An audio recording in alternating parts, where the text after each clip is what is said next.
Welcome to Mighty Married Moms. Join us at our kitchen table twice a week as the Mighty Married Moms, Debbie, Linda, Wendy, invite spectacular guests to weigh in on staying sexy, vibrant, and healthy, building marriages with soul-satisfying connection, raising happy, healthy, successful kids. Conversations with Mighty Married Moms will bring you closer to the life you really want. Episode 6. Good morning. Hello, everybody. This is Mighty Married Moms, and today we are so excited because today we have Dr. Scott Haltzman with us. Scott, welcome. You are in Florida. I'm in Florida. How lovely. And as we record this, I'm not sure. We won't be mad at you for it. Yeah. As we record this, we have still about 3 feet of snow outside our window here. So Right. Which is on top of the about 7 feet that we've really got. Yeah. In total. Well, we're having a bit of a cold snap here. It's only getting up to about 70 degrees today. I'm sorry. That's terrible. A moment of silence. Yeah. Yeah. Well, thank you so much for coming. We just really enjoy the fact that you were able to make some time in your busy schedule. Dr. Haltzman is actually a board-certified psychiatrist, and he is also a well-known author as well as a marriage counselor and educator. And he's currently serving as a professor at Florida State University. But I understand there's some changes in the wind. I'd like to hear more about that when you have some time. But so Dr. Scott Haltzman, one of his most well-known books is The Secrets of Happily Married Women. Mm-hmm. How to get more out of your relationship by doing less. Why don't we pick it up there? What are we doing too much of? Women try really hard to help make relationships work when there are problems.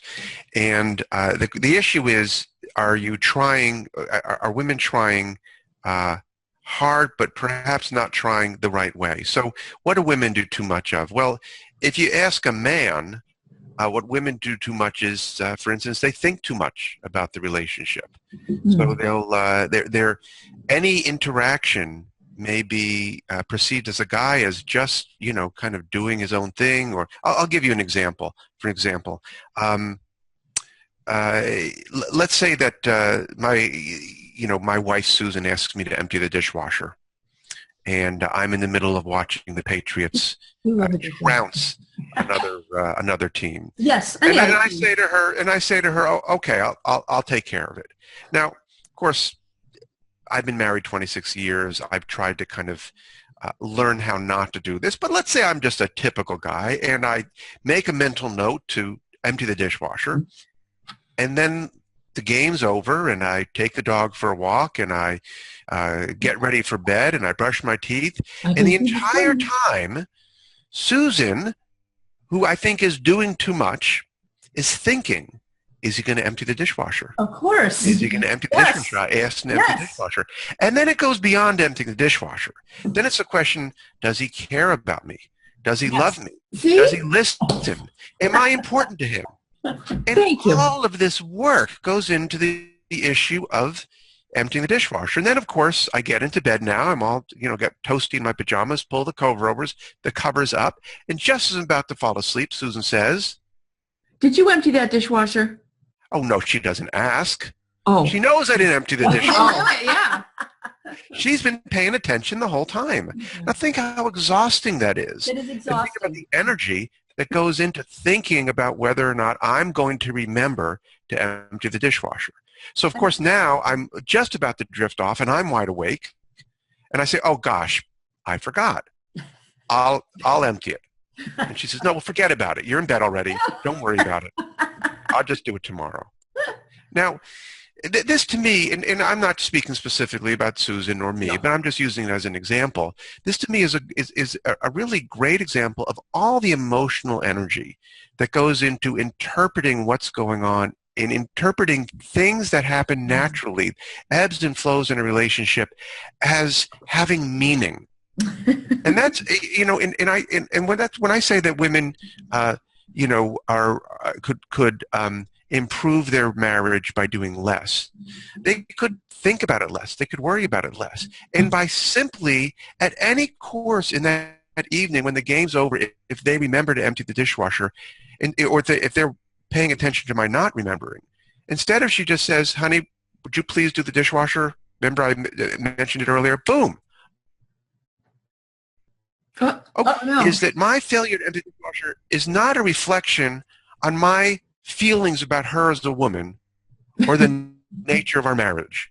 For me, emptying the dishwasher is in not paying attention in the first place. Okay. You know what? Your mic is going in and out just a little bit. Can you repeat the last sentence? Oh gosh, I don't know what I said.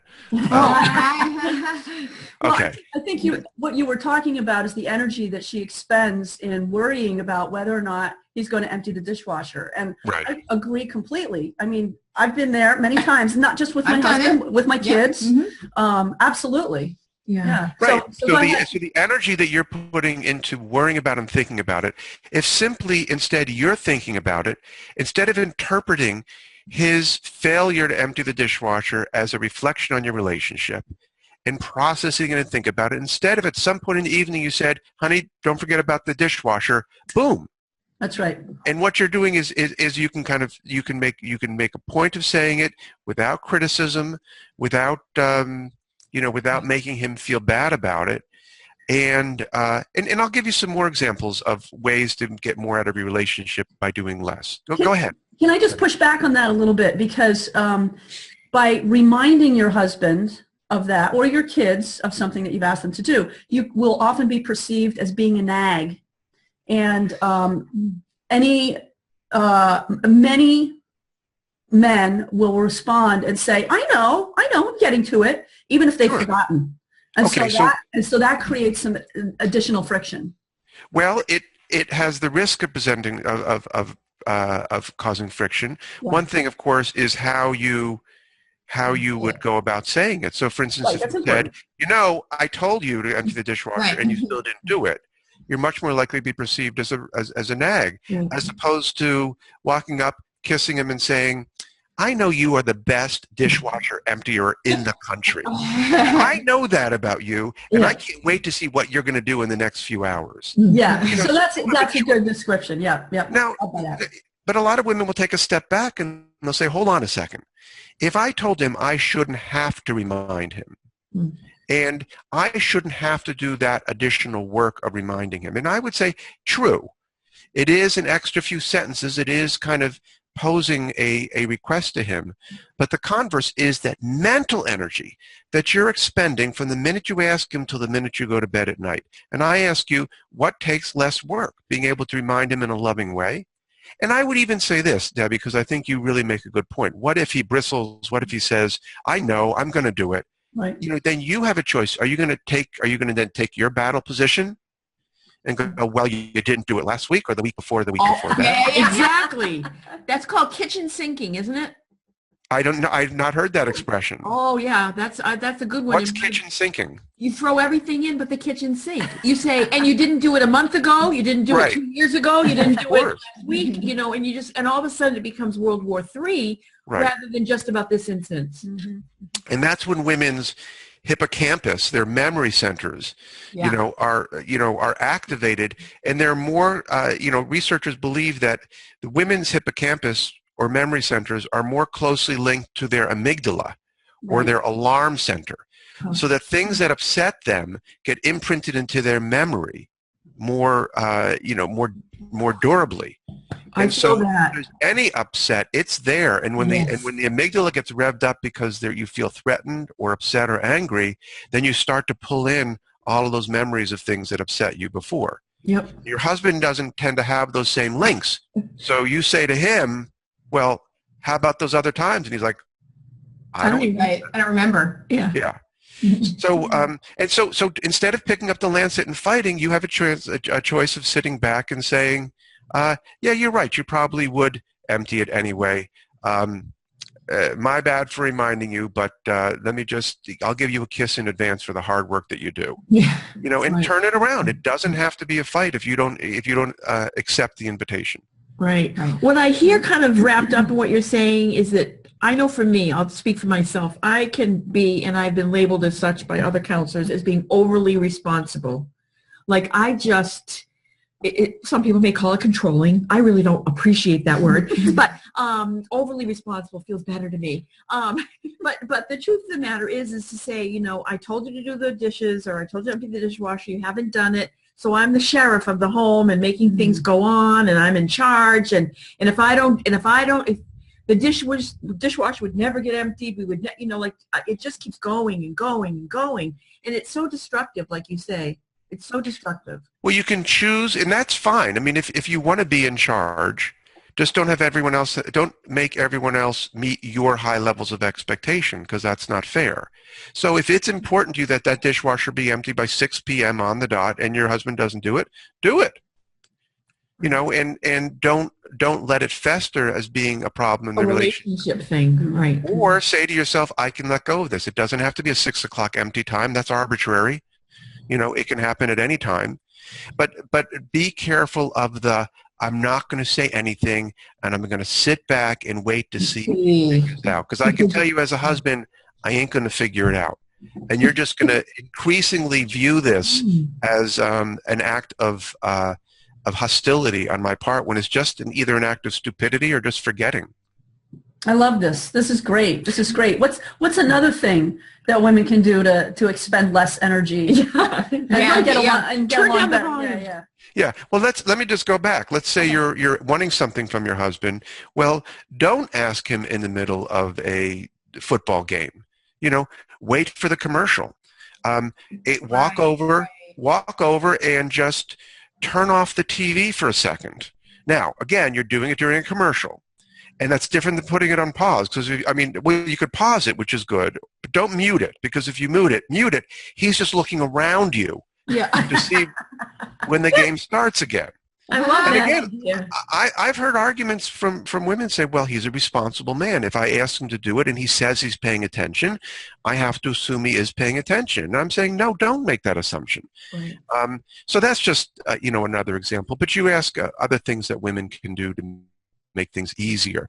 Well, if women pay attention to how men talk, one of my favorite authors, Deborah Tannen. Right. Yes, love her. Okay, so she writes about. We lost him briefly there. Come back. 1 second, Scott. Okay. You froze for a second, so I'm assuming you couldn't hear. That's all right. Let's just keep going. That's great. Go ahead. Okay, so Deborah Tannen writes about that men communicate to report, yes, and women communicate to build rapport. Mm-hmm. So that, for instance, if you want your husband to do something, you can save energy by just asking directly. Because in a woman's world, asking directly is rude. Yes. So for instance, let's say that your walkway isn't shoveled in the snow as much as you'd like it to be as a wife. So you say to your husband, well, I just came home from dropping off the kids to their dance class. And on the way back, I drove by the Smith's house, and I said to myself, it's really nice how well they shovel, because I know that they have somebody that comes and does the driveway, and also the front walkway is really well done. And I think to myself how nice it would be to have a walkway look like that, because it's so crisp. And then I drove around the corner, and there are some houses that didn't have it. And I thought, wouldn't it be nice to be one of the... your husband is gone in the other room to get a beer at this point. He doesn't know Now, the point you want to make is, would you please shovel our walkway a little wider, because I'm scared I'm going to slip. Yeah. And rather than kind of try to be kind and have him figure it out, I think the wise thing to do in that case, and the way in which you can expend a lot less energy, is be a lot more direct. Oh my gosh. If your husband wants details, he'll ask. Right. Totally. Mm-hmm. That's so interesting. And is that based in, I don't know, is this science still accurate that women can think in all 4 quadrants and men kind of go in a circular, like they can only do one hemisphere at a time? Excuse me. So is that sort of a thing, like that building that story is too complex as opposed to that direct request? I'm glad you mentioned that. I have a brain with me right here. Oh, an upside-down brain. Yeah. Okay. But anyway, right, so here's the theory behind that, and that is that there's the connection from one side of the brain to another is right here in something called the corpus callosum. Right. And this part of the brain has fibers that connect the two hemispheres of the brain. The belief is that the right side of the brain is the creative, big picture part of the brain, and the left side of the brain is, the very literal understanding of words for the sake of words, the mathematic part of the brain. And so the belief is that the women have more fibers connecting the two parts of the brain, so that they're able to link the emotional content of their minds, that's just the right side of the brain, with the verbal content, the left side of the brain. Now, consequently, women may tend to intermingle their emotions with what their words are. With words, yeah. And so they're much more likely to be able to kind of speak in more flowery language, speak in generalities, use big picture descriptions, whereas men tend to be much more literal. So for instance, one of the big issues I have, my first book was called The Secrets of Happily Married Men, and one of my big gripes is that men are trying to learn ways of improving relationships by asking women, or women are telling them how to make relationships better. And they're saying things like, we need to feel more connected. Or, what does that mean? Exactly. What does that mean? Or, I think that we have to really, be more respectful of each other. Well, what do you mean? I mean, Right. do you want me to call you ma'am? I mean, what? So they may speak in more broad generalities, and they have some sense of what that means. But I think it really helps if you're much more direct with a man. So instead of saying we need to bond more, you can say something like, it would feel good for me if we went out to dinner once a week. Yeah, very specific. And if we went to someplace different every week. And here's, again, a part of what you want to do is men have the innate desire to make you happy, but they don't necessarily have the tools to do it. And you have to be clear about how to communicate those tools. So if you say to your husband, I want to go out every week, and Thursday rolls around, which is your day out, and he hasn't made plans, once again, you can take the dishwasher mode, and you can sit and wait for him to do it. Or if at a certain point he hasn't made plans, you can say, you know what? Why don't I call the restaurant and make plans? What time would be good for you? Yeah. Now, remember, again, women will say, whoa, hold on a second. I gave him the responsibility. I needed him to prove he cares. Well, fine. You can do that. But again, I would argue that many times you're just going to end up setting yourself up for disappointment and anger. If you help him succeed and give him feedback he has succeeded, then you're going to end up getting better feedback. And the next week, he'll be much more likely to pick it up and say, let me do it this week. Or the next week you can say, do you want me to call the restaurant again? Or hopefully a different restaurant. And he might say, no, I'll do it. And then you may want to call back in an hour. Right. What time did you say what time did you make the reservation for? Yeah. I forgot. Yeah. If he says, oh, I didn't, don't worry about it. I'll call, I'll take care of it. Now, again, women will say, why are you making things so easy for him? Because the more he feels like he's making you happy, over time, the more he steps up his game. Because that's the converse. That's the opposite of the nagging. That's you're awesome. Thanks very much. You've made my life better. And when men hear that, they want to be more and more present for you, and they want to demonstrate more and more love. And then they're more open to when you make suggestions, because their sense is not that they're screwing everything up.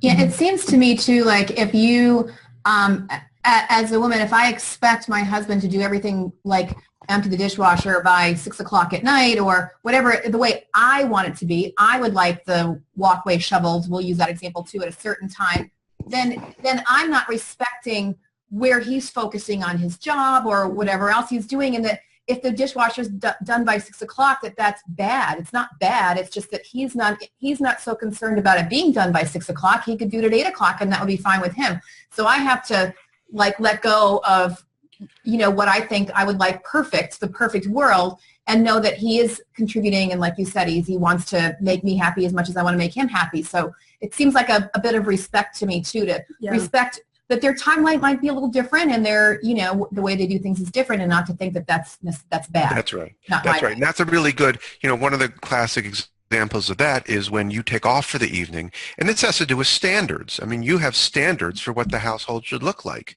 And somewhere through the course of evolution, it just became, I guess it became accepted that the woman's standard is the correct standard. Mm-hmm. So, right, duh. Yeah, no, for instance, I always thought it's like there's this sort of underlying energy of women saying women good, men bad. Yes. We do things well, they don't do things. And I really rail against I've always tried really hard not to think that way. Well, that's why you guys are so awesome. So for instance, if you go out and you say, all right, I'm going to go out in the evening and I'm going to go to a movie, make sure, Billy gets his bath by 7 o'clock and make sure Tommy does his homework and don't let them watch more than a half-hour TV. Well, who made up that rule? Yeah. And if Dad wants Billy to watch an hour of TV, or if Dad says, you know what, I don't want to give you a bath tonight. You smell fine to me. Okay. I'm going to push back a little bit here too. Mom, speaking up. Yeah. So I just read an article this week, and I shared it with my husband, and we both laughed about it. Maybe we can talk a little bit more about it in our segment also.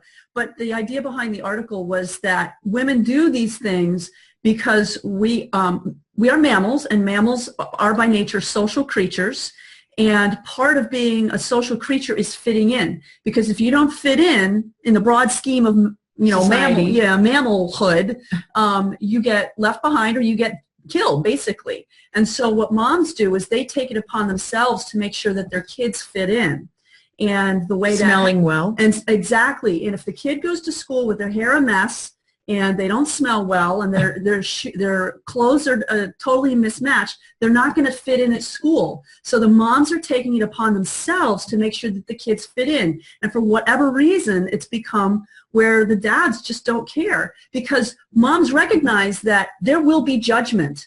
And if my kid doesn't fit in, I'm going to be judged by the other moms. My house is going to be judged by anybody who comes by, and the other kids are going to judge my kid as well. And so it's a constant effort to try to fit in, and that's why moms take that on. Sounds like a very primitive response. Okay. Mammalian. Okay, that's fine, Debbie. I'll give the kid a bath. I give up. Good man. Yeah, there you go. That's what we No, but let me address that, because it's a really good point. Yeah. This is something I think men need to be particularly sensitive to. And it is a real conundrum for women, because even if the man is the stay-at-home dad, even if he's the one responsible for the domicile, Right. Ultimately, if the house is a mess, or if the kids go to school, kind of unbathed or untaken care of, it's still, in our society, is the woman who gets blamed. Yes. Yes, you may be working 80 hours a week and you may be leaving your husband in charge, but, get it, you're leaving your husband in charge. Yeah. But still, what is that? Yeah. The house is a mess, and it's ultimately your responsibility as a woman. Or the mother-in-law comes to visit and she says, how could you leave the house like this? And you want to say, but your son is in charge. Right. You didn't I agree. It is a big issue, and it ultimately does come down on the women, and I think men do need to be sensitive to that. And I am hoping that most men will bathe their kids, but I think the point is what time you give the bath, the way you give it, right, and all those things doesn't have to be dictated, so that you're you're the kind of under sergeant, and the wife ends up becoming the sergeant. Right. You don't need to be a control freak. You just have to have an agreement, I think, an agreement on what the expectations are, and then within the individual parents' style and way of accomplishing them, as long as the agreed upon expectations get accomplished, then things should be fine. Minimal expectations. But Debbie, you make me laugh because you say that like a wife. So, because the definition for a man of an agreed upon expectation is the expectation that your wife has, you have to agree upon. Yeah, there you go. I would say we sit and talk about it. What is acceptable in society for our kid when they leave the house? And how do we accomplish that? Right. All right, but let me just. Sure, and I'm not disagreeing. I think you're probably a wonderful wife, but there's a really interesting research that looked at the question of how often do you think that you give in and compromise in a household-related issue at home. And women say, I give in about 50% of the time. Men that given that same research will say they give in 85% of the time. So where's that disconnect? Yeah. What do you think's going on? And that is the belief that women have, and again, not you specifically, and maybe not any of your listeners, but the belief that when they sit down and have a conversation and end up with a conclusion, that it's on the basis of compromise and it was a 50-50 discussion. But if you ask those same men, the men will say, well, it's what she wanted. I ultimately said, sure, because I just don't care. Right. So, so just be careful when you talk. I mean, I'm not nothing wrong with your skin. That's fine. You seem to have a good hygiene, but but I'm just saying, just be careful when we make assumptions that these standards are things that we decide on together. We do, but what influence do you have versus what influence does your husband have? And you can look back at what school district do we want to be in. I mean, when I was, my kids were in their toddlers, my wife would have endless discussions with her friends about different schools and school districts. And I just was on the periphery. So ultimately, she was the one that was in charge of making those decisions. And and I'm an educated man. You would think that it would be incredibly important to me, but it just seemed more important for her. So I deferred. And ultimately, my deferral, I think, might have been perceived as our mutual decision. Okay. Right. That's interesting. That's a good bucket. What I'm hearing as we're talking is, we were talking about this just the other day, the three of us, about the fact that we're in a generation, maybe broader than that, of people that are coming from old school to new school. Mm-hmm. Our parents didn't have the dual, incomes. Our parents didn't raise us the way we're raising our kids. We don't have people to look back to and say, oh, that's a good role model for being a mom and a working person. We don't have all that.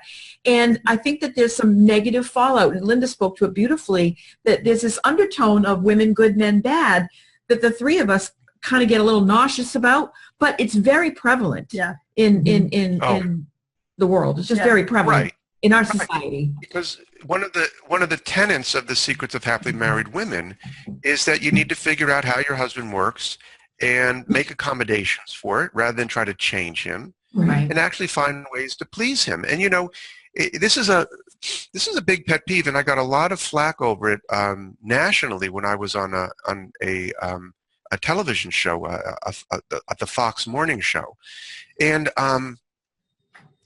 in every morning, 99% of mornings, I make my coffee with Dunkin' Donuts beans. You guys are all in New England, right? I grind the beans, I prepare coffee, and I bring a cup of coffee to my wife, who doesn't typically go to work as early in the morning as I do. And even when she has to go to work earlier than I do, I set up the coffee maker so she just has to push a button. Now, I bring my coffee to my wife every morning, kiss her, say hello, and go on doing my thing. And there isn't a single woman in the world that thinks that's problematic. And there's not a single guy I know that thinks that's a problem. Good for you, Scott. I do the same thing. Now, suppose the tables are reversed. That every morning my wife makes a point of getting up, brewing some coffee, bringing it to me, kissing me while I'm still in bed, and saying, good morning, honey. All of a sudden, the world's like, whoa, wait a minute. We didn't fight for 60 years. Exactly. That's the key. For that crap. You could bring your husband a cup of coffee. My mother-in-law did that. I agree with you. For my father-in-law. Yeah. But you're right. And that's where we're caught. I'm not going to necessarily throw us under the bus. Well, we just told you how old she was. No, anyway. But we are of a certain age, and it feels there's a tug on many different ways of how to be a good woman or and you also mentioned something that we need to close this out, but the thing that you said that struck me too, I'd love to maybe pick this up with you another time, definitely. Is talking about your wife with the agita, talking over what school with her girlfriends, where. Now, we're not talking about your wife, but any wives, any husbands, how much time do we spend saying, how do I be a good spouse? How many heartfelt conversations over a cup of coffee am I going, what should I do to be a better wife or have a better relationship? It doesn't happen. And that's why you're exactly right. That's why I'm passionate about what we're talking about. How many books do we read about raising children? How many books do we read about education? How much are we searching the internet to learn about what's best for our children? And we're not doing that to learn what's best for our relationship because we believe that stuff's going to come naturally. Exactly. Yes. Right. So not. And like, Right. and it harkens back to the fact that we're in a different era too. Not only does it never probably worked to just kind of assume that everything was easy between men and women or households or marriages. But now, again, when we're in this transition period of life in our society, it's even more befuddling. Yeah. And so there should be more attention paid. And that's why you and I are holding up the flag here. Yeah. Well, and we're hoping that people come and watch, videos like this so that they webcasts like this so that they can learn about it. Maybe what you want to do is part of your talk can be, you can talk about relationships, but advertise it as learn how to swaddle a baby and change diapers. Yeah. Because then suddenly people are like, oh, I got to learn. Yeah, you're right. Totally. Because people will pay more attention to their children than to their spouses. And can I just mention one other issue? Sure. Because just a conversation I had with someone, and that is that people say, well, don't we change over life? I mean, maybe relationships shouldn't last because we change, we grow. Our children change and grow from the day they're born till they graduate college and beyond. But we don't say, I'm going to end the relationship because you've changed. We keep the relationship going. And relationships in marriage should be the same way. Yeah, totally. There's change, but we should celebrate that change instead of believing that it's evidence that we need to move on from that marriage to something different. I love that word, celebrate. That's really terrific. Yeah, great way to end. Yeah. It's a great way to end. Oh my Even God. though we would like to never end. We could talk to you all day long. Yeah, this is great. Yeah, so awesome. great. Yeah. Can we ask you to Thank come you. back?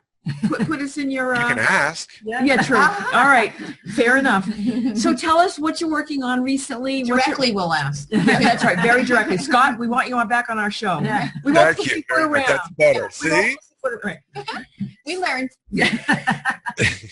So what's your most recent project? Where can people find you online?